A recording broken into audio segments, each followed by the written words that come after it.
everyone, welcome back to my channel. I'm Kayla and it's time to crack into a good book. So today's video is going to be about some of the August releases that I'm particularly excited about. So there's a whole bunch of releases coming out, mostly the books that I'm talking to you about today. There's obviously a lot of fantasy and sci-fi. I have a couple of thrillers, a couple that lean more towards horror, I think, a couple of romances. But yeah, I mean, so many releases. I think I have something like close to 40 books on my list of books that I at least have my eye on. Some are ones that I want to, look at reviews first, but today I narrowed it down to 26 books to talk to you about. I couldn't really narrow it down further because these all sound amazing. One random little tidbit here, I bought a beanbag chair, so I'm sitting in it. It feels so much more comfortable than sitting on the floor, so oh my goodness, you'll probably notice I'm a little bit higher up, in terms of where you're looking on the shelf, but this is just infinitely more comfortable and hopefully my butt does not fall asleep. Anyway, we can go ahead and get started with these books, and like always, we'll move from the earliest in the month to the latest release date. These are all based on the US date, so some of these may already be out elsewhere, but yeah, we can go ahead and start with August 4th. So obviously I'm filming this on the 5th, so these have already come out. First book I'll talk about is The Space Between Worlds by Micaiah Johnson. So this is a sci-fi, and I believe it's adult. So we've got multiverse travel is possible, but there's one catch. No one can visit a world where their counterpart is still alive. So I think our main character, enter Kara, our main character, whose parallel selves happen to be exceptionally good at dying from disease, turf wars, or vendettas they can't outrun. So I guess she has died on 372 worlds in total. So on this particular dystopian Earth, she has survived, though. So she's identified as an outlier and a good candidate for multiverse travel. So she is taken, I guess, from the wastelands and is basically, I don't know, gotten a source of power. So she has a nice apartment, and she works with her handler, who our main character is flirting with her. So they're collecting off-world data for this institute. It's she occasionally leaves the city to visit her family in the wastes, but she's struggling to feel at home either place. As long as she can keep her head down and avoid trouble, she's on a sure path to citizenship and security. But one of her 8 remaining doppelgangers dies under mysterious circumstances, so Kara is plunged into a new world with an old secret, and it's what she discovers will connect her past and future in ways she could not have imagined and reveal her own role in a plot that endangers not just her world, but the entire multiverse. So that sounds fantastic. I'm pretty sure I've already heard really positive reviews for this, so I'm definitely excited for this.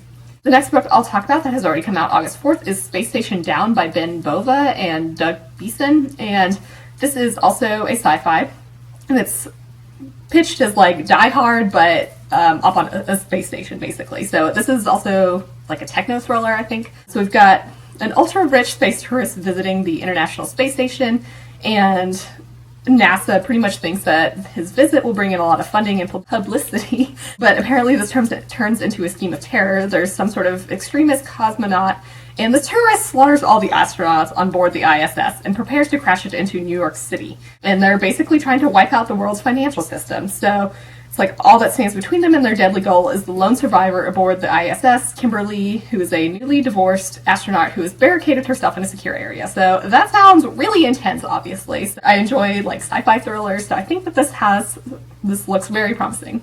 The next book that I believe has already come out August 4th is The Nothing Man by Catherine Ryan Howard. So this is a thriller, and we follow Eve, who at the age of 12 was the only member of her family to survive an encounter with a serial attacker who is the Nothing Man. So as an adult, she's obsessed with identifying this guy who destroyed her life. So then we have a supermarket security guard who has started reading The Nothing Man, which is a true crime memoir that Eve has written about her efforts to try to track down her family's killer.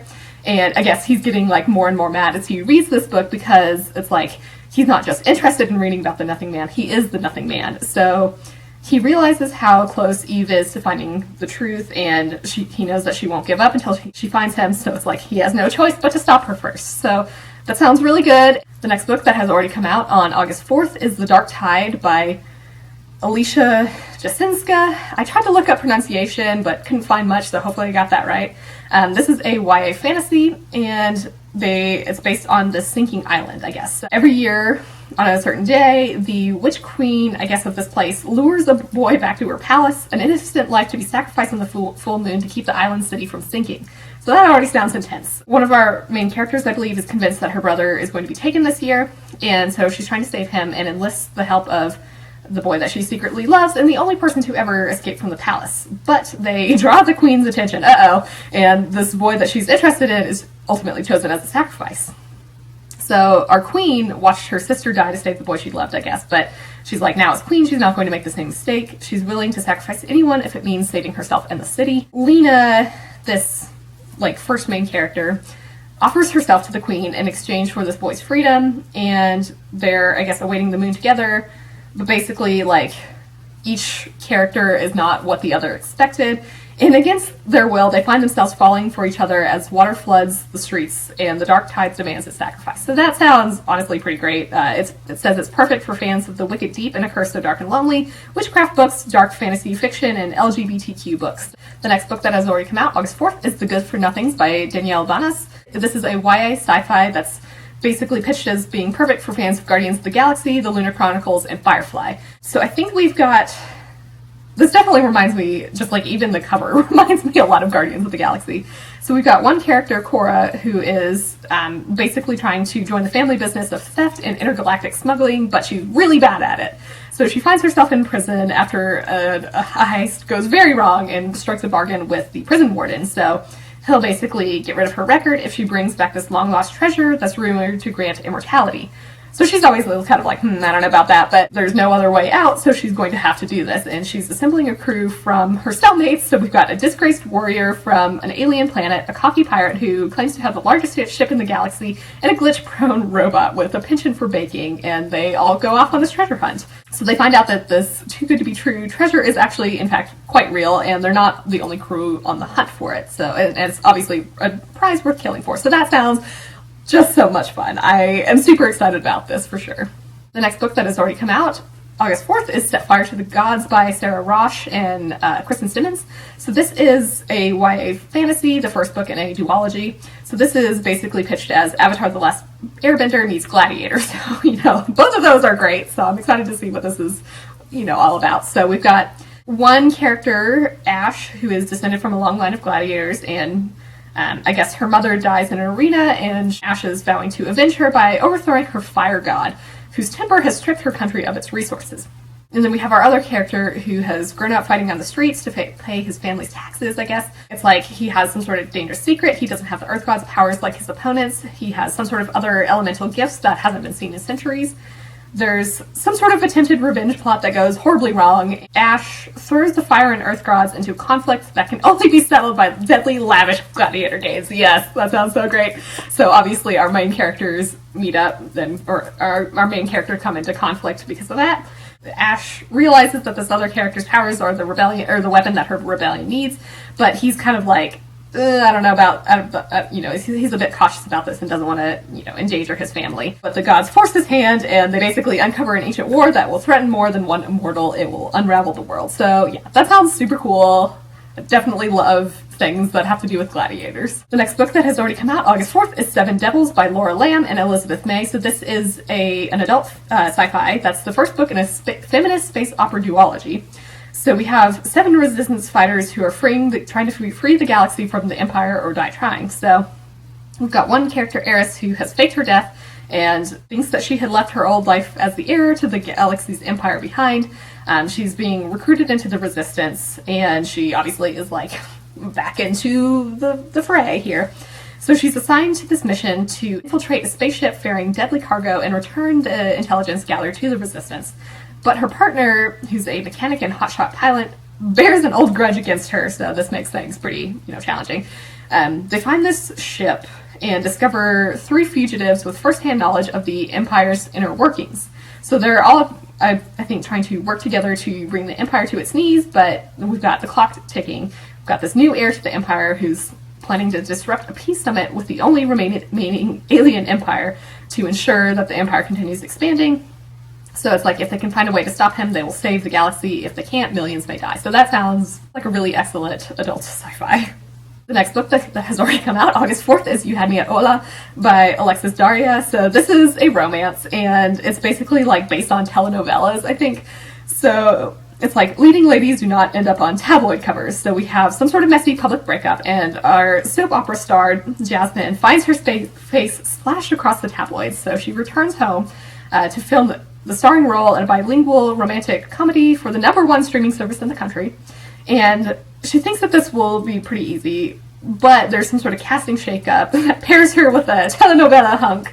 And it's like leading ladies don't need a man to be happy. So I guess our love interest, most likely, his last telenovela character was killed off, and so he's worried about his career.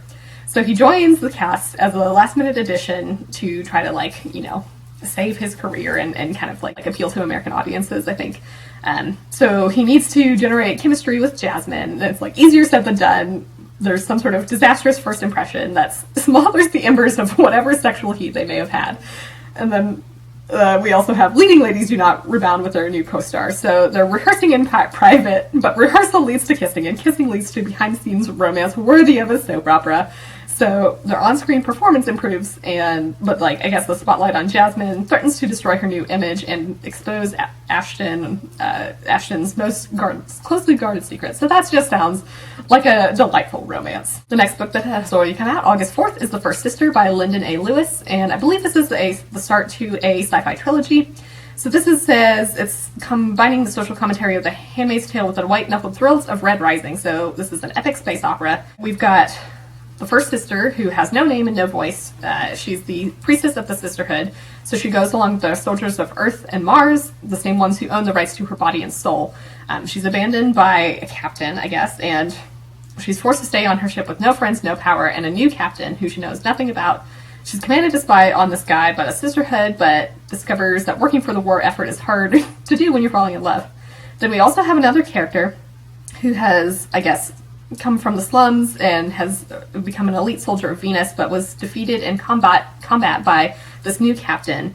And this has resulted in the disappearance of his partner, Hero. So I guess we learn that Hero is alive and a traitor to the cause. So this other character has a shot at redemption to track down and kill this person. He discovers recordings that Hero has made, and this character's allegiances are put to the test and has to choose between following orders and following his heart. So I believe we have a non-binary hero of some sort. I don't know who that is. I would assume, based on the pronouns here, that the non-binary hero is probably Hero. Hero and Hero. Wow, I cannot distinguish my E's and I's. Anyway, I think I've also read that our main character is bi, so we've got a whole bunch of, like, you know, LGBTQIA plus content here, I believe. This sounds fantastic. I've actually nominated this for our September pick for the Space Science Book Club, so I'm really hoping it gets chosen because I really want to read it.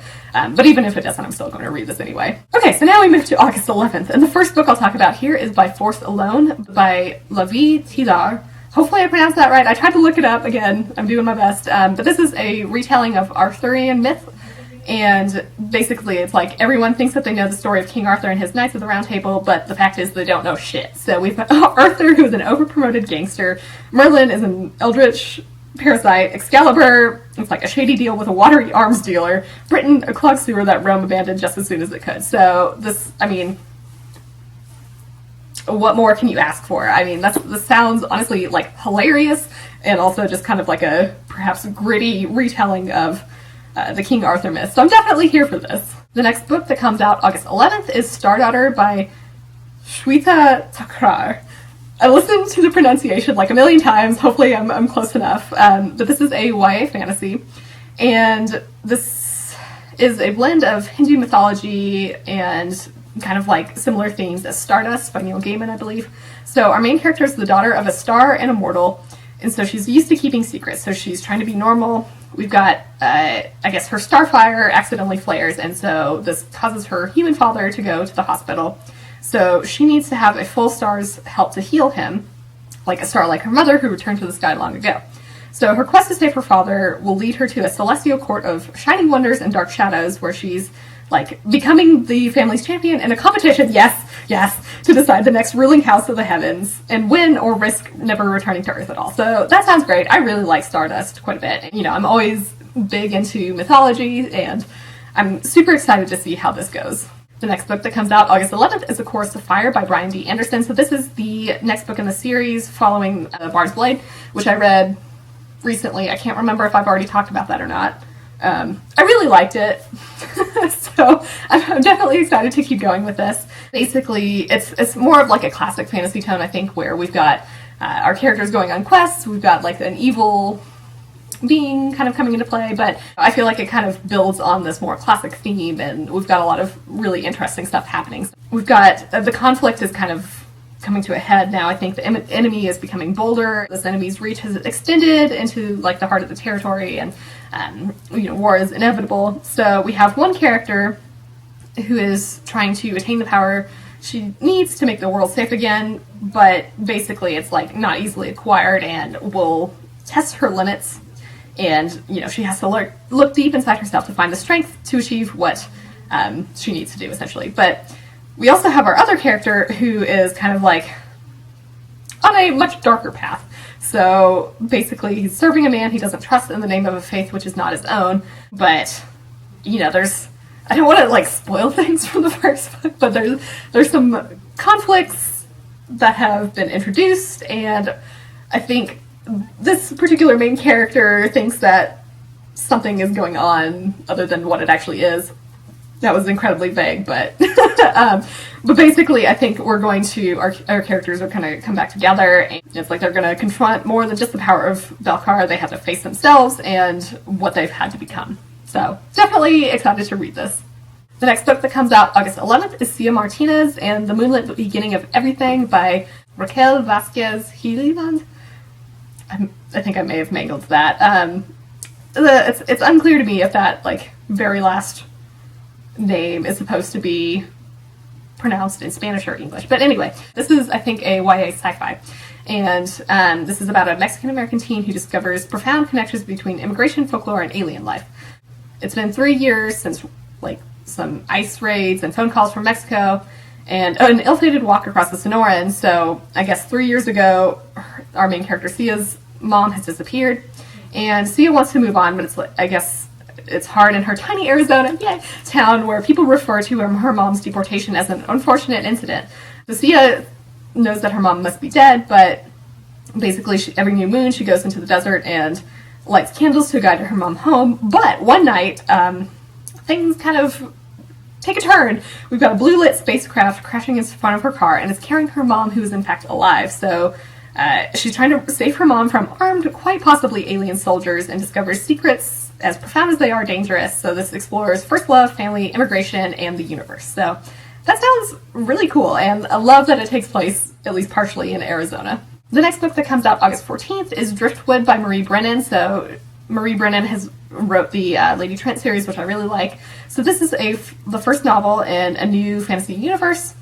So this is, I think, post-apocalyptic, where the apocalypse has not ended, and we have fragments of worlds kind of going all together. So we've got conflicting legends of Last, who is the guide, the one man who seemed immortal but may have been a fraud. So it's like, who is Last? Fame is rare in Driftwood, so it's hard to get famous if you don't stick around long enough for people to know you, but you may know the guide Last, who's a one-blooded survivor who has seen his world and many lifetimes ago. So Driftwood is some sort of strange place of slow apocalypses where continents eventually crumble into mere neighborhoods, and they're all pulled to the center and the crush. Cultures clash, countries fall, and everything eventually disintegrates.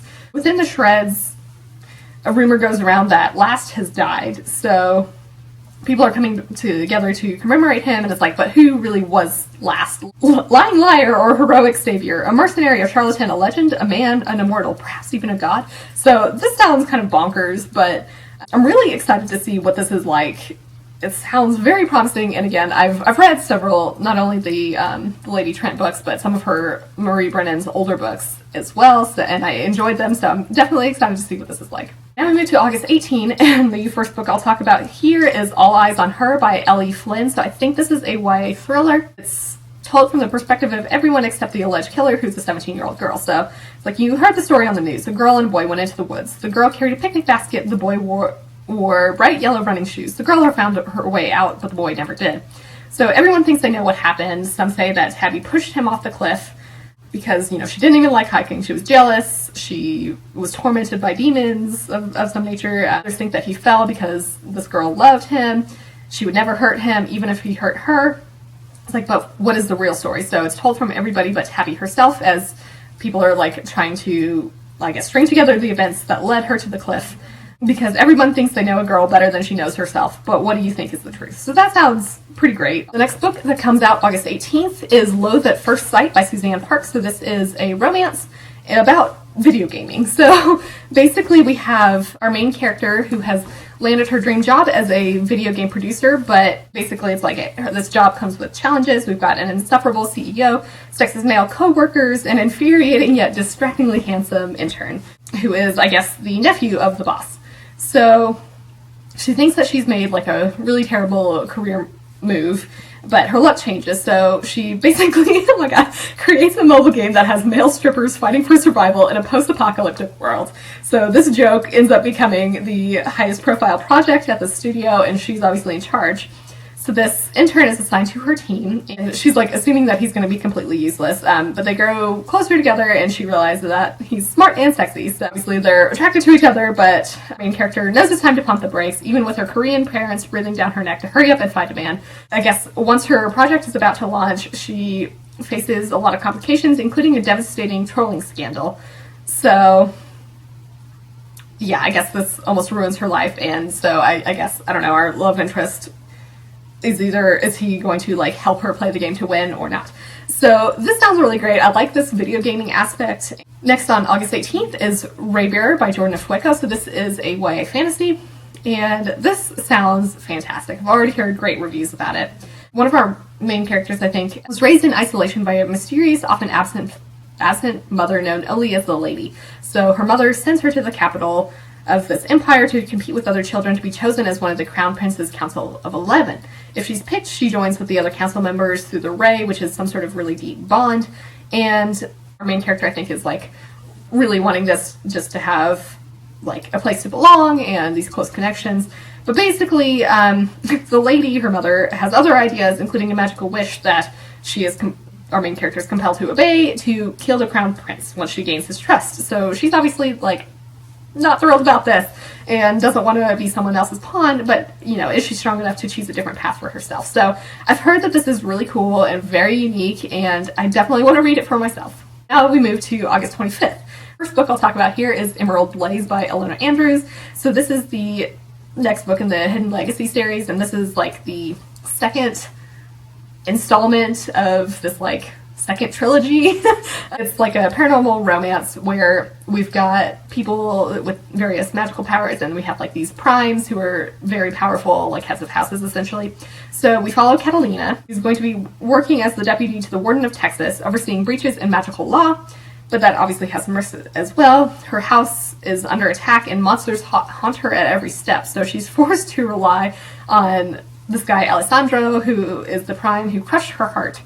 And I guess Alessandro is dealing with a nightmare that he's fought since childhood that has come roaring back to life, but Catalina's under threat, and he wants to keep her safe, even if every battle could be his last.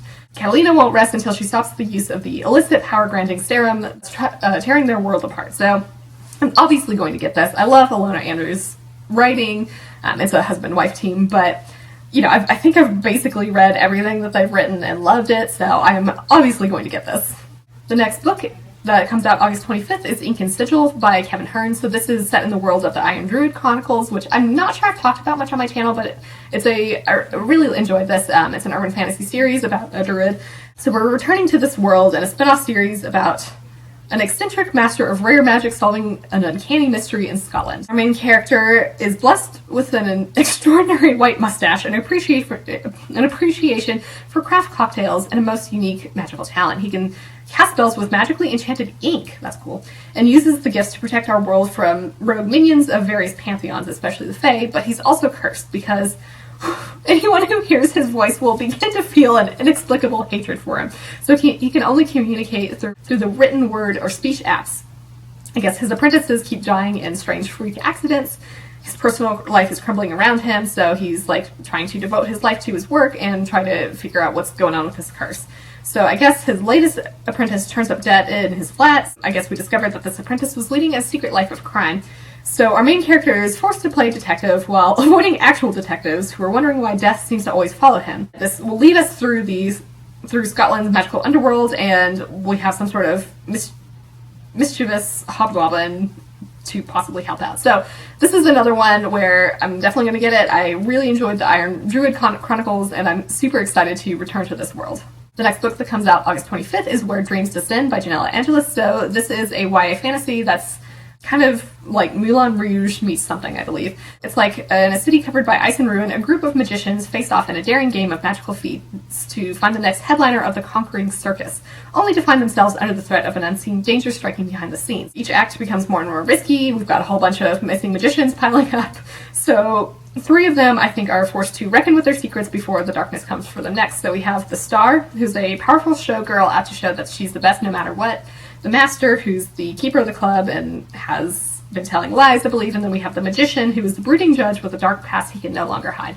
So I've also heard really great things about this. I believe this is going to be a duology, and yeah, I'm super excited to see how this goes. The next book that comes out August 25th is The Memory of Souls by Jen Lyons. So this is the 3rd book in the Chorus of Dragons series, and it started with Ruin of Kings. I do have to read The Name of All Things, but with this coming out soon, perhaps it would be a good time to read this so I can jump straight into The Memory of Souls. But this is an adult fantasy series. We've got some demons rampaging across the Empire, essentially. There's fulfillment of some ancient prophecies, and the end of the world is closer than ever. So our main character is trying to convince the king of a certain group to perform an ancient ritual to strip the entire race of their immortality. But this is obviously a ritual that certain people will do anything to prevent, including assassinating the messengers. So our main character has to come to terms with the possibility that his connection to the King of Demons is growing steadily in strength. And basically it's like, how can he hope to save anyone when he may turn out to be the greatest threat of them all? So yeah, definitely excited about this. I really liked The Ruin of Kings. The next book that comes out August 25th is Harrow Lake by Kat Ellis. So this, I think, is one that may already be out elsewhere, but this is like a thriller/horror book, and as YA, I believe. So we followed the daughter of a horror film director. It's like things I know about Harrow Lake. It's where my father shot his most disturbing slasher film, and there's something not right about this town. Lola thinks that nothing can scare her, essentially, but her father is brutally attacked in their New York apartment, so she's forced to go off to live with her grandmother in Harrow Lake, which is this eerie town. So locals are weirdly obsessed with the film that put their town on the map, and there are some strange disappearances that police are trying to just explain away. So there's someone or something stalking her every move. Basically, the more she discovers about this town, the more terrifying it becomes. Lola's got some secrets of her own, and if she can't find a way out of Harrow Lake, they may just be the death of her. So that sounds super fun, super creepy, perfect for the fall. The next book that comes out August 25th is The Companion by Katie Olinder. So this is, I think, possibly a gothic horror type book. So it's like the other orphans say Margot is lucky to survive the horrible accident that killed her family, lucky to have her own room because she wakes up screaming every night, and finally lucky to be chosen by a prestigious family to live at their remote country estate. Obviously, I don't think things are going to go well. It's like, but it wasn't luck that made this family rescue her from her bleak existence at the group home. She's handpicked to be a companion to their silent, mysterious daughter, Agatha. And it's like, at first, helping with Agatha and getting to know her handsome older brother seems better than the group home. But soon, the isolated gothic house begins playing tricks on Margot's mind, making her question everything she believes about this family and herself.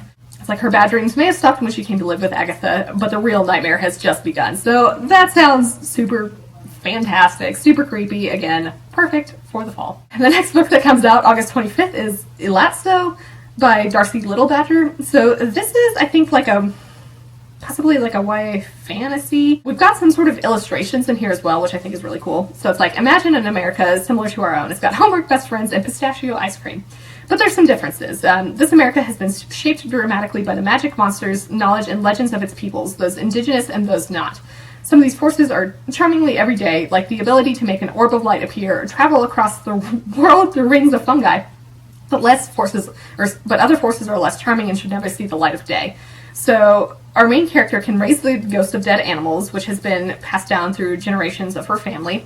And I believe this is Own Voices also. This is a tribe that our main character is part of. So her cousin has been murdered in a town that wants no prying eyes. This facade of this town masks gruesome secrets, and so our main character must rely on her wits, skills, and friends to tear off the mask and protect her family. So that sounds really cool and definitely like a super unique type of story. So I'm very curious to see how this goes. Also, the author has received a PhD from Texas A&M and was studied gene expression in toxin-producing phytoplankton. So I think that's particularly interesting. But anyway, this is something that I think sounds really great. Own Voices, and I definitely want to see how this goes. The next book that I'll talk about that comes out August 25th is Iron Spark by C.M. McGuire. So this is a YA fantasy. It's like for the past 9 years, ever since a bunch of those evil Tinkerbells abducted her mother, cursed her father, and forced her family into hiding, our main character, Brennan, has devoted herself to learning everything she can about killing the Fae. So it's time to put those lessons to use. So we've got the court Fae finally showing up, and Brennan realizes that she can't really handle this on her own. So we've got 3 friends helping out. We have a water witch, a new foster kid, and then a schoolmate with her own grudge against the Fae. So it's like trust has hard won, and what little Brennan has gained is put to the test when she uncovers a book of Fae magic that belonged to her mother. This threat is mounting every day, so she is going to have to choose between faith in her friends and power from magic that could threaten her very humanity. This main character must also deal with panic attacks, family issues, and a lesbian love triangle. And then finally, the last book I'll talk about that comes out August 25th is The Woods by Vanessa Savage. So this is a thriller, I believe. So it's like 2 girls went down to the woods, but only one came back. So there's a lot from Tessa's childhood that she would rather forget. The family that moved next door and brought chaos to their lives, the 2 girls who were murdered, their killer never found.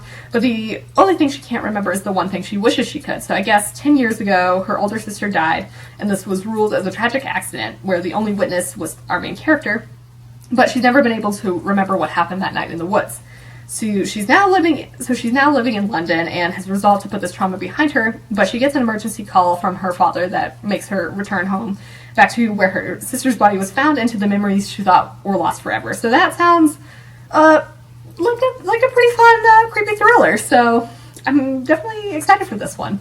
So with that, those are the, I think, 26 books that I have to talk to you about today. Again, lots of really great releases. I'm very excited about all of these, and I need to just, find time to read them. Let me know in the comments if you think you might pick up any of these books, or if there are other August releases that you're particularly excited about. I don't know what to ask for the question of the day, so I guess if you've made it this far, just leave some sort of fun emoji. Or just comment, whatever. I hope you're all having an excellent day and are reading something awesome. If you enjoyed this video, feel free to give it a big thumbs up, as that would certainly help me out. But with that, I think I'm going to wrap it up here and see you in the next one.